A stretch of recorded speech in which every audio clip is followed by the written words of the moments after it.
नमस्कार, times of Swaraj में आप सबों का स्वागत है। मैं हूं संतोष और आज हम टाइम्स ऑफ स्वराज में बात कर रहे हैं के पाठक के उस सर्जिकल स्ट्राइक से, जिस सर्जिकल स्ट्राइक की वजह से पूरे बिहार में एक बार फिर से शिक्षकों में एक अलग तरीके का भय उत्पन्न होने लगा है। या यूं कहें कि जैसे जैसे नए शिक्षक स्कूल में जा रहे हैं, ये प्रक्रिया पूरी हो रही है, पाठक एक अलग अंदाज में पूरे बिहार में सर्जिकल स्ट्राइक की शुरुआत कर दी है।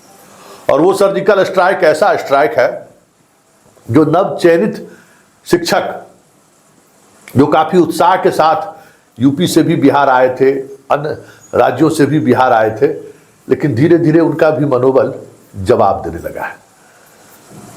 आखिर इसकी वजह क्या है? वजह जो भी हो, चलिए खैर अभी चीजें चलेंगी, लेकिन जो सर्जिकल स्ट्राइक जिस स्तर पर हुआ है वो सर्जिकल स्ट्राइक ये है कि लगभग 200 ऐसे जो कह सकते हैं कि सरकार से सिर्फ वो पढ़ाने के बदले में, डिग्री के बदले में पैसे लेते हैं, जो एफिलिएटेड स्कूल हैं उसके प्रिंसिपल का उन्होंने वेतन बंद कर दिया है।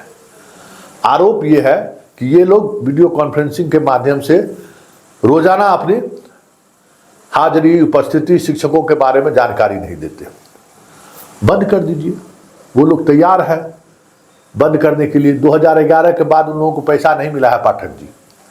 इस बीच में जितने, जबकि सरकार का था कि समझौता हुआ था कि जितने बच्चे पास करेंगे, जिस डिग्री में पास करेंगे, उतनी राशि उसको इस स्कूल के को दी जाएगी। 2011 के बाद पैसा नहीं मिला है, तो स्वाभाविक है जब आप पैसा नहीं देंगे और उनसे आप सेवा खोजेंगे तो कैसे आपके साथ मिलेंगे। एफिलिएशन रद्द कर दीजिए।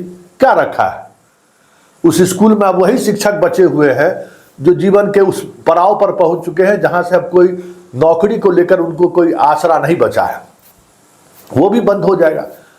बंद करके देखिए तो एक वो बातें, उनका सर्जिकल स्ट्राइक चला है। अब पटना से अब एक टीम चली है गुणवत्तापूर्ण शिक्षा के सुधार के लिए। तो एक पता चला कि वहां पे जो है, दरभंगा में गए, वहां शिक्षकों को ब्लैक बोर्ड पर पढ़ाते हुए देखे, कई शिक्षकों पर कार्रवाई करने की अनुशंसा कर दी है, सस्पेंड तक कर दिया है। पूर्णिया में गए जनाब, पूर्णिया में जाने के बाद वहां पे कहे कि आप स्कूल की राशि खर्च क्यों नहीं किए, आपको सस्पेंड करते हैं। लीजिए, उस बेचारे हेड मास्टर साहब का 15 दिन नौकरी बचा हुआ है, उसको भी सस्पेंशन का आदेश कर दिए। भाई ये क्यों बचा हुआ है राशि अकाउंट में, किस परिस्थिति में बचा हुआ है, ये सारी चीजें शोध का विषय है कि ये पहले क्यों नहीं हो रहा था। 1200 करोड़ रुपया क्यों अकाउंट में है, पहले किस तरीके की? क्योंकि शिक्षा विभाग का हर मुख्य कानून है, जो जैसे आता है वो अपने अनुसार कानून को चलाता है।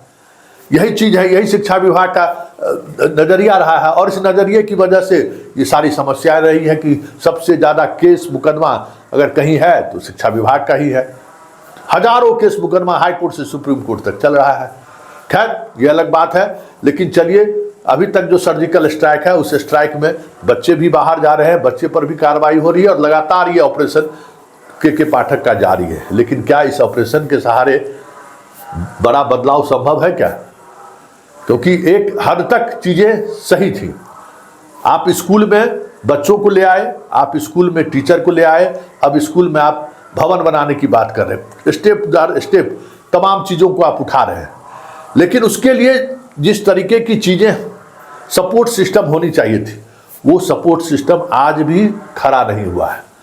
ऐसे में ये जो चीजें चल रही हैं वो चीजें कुछ अलग स्वरूप धारण कर ले तो कोई बड़ी बात नहीं होगी।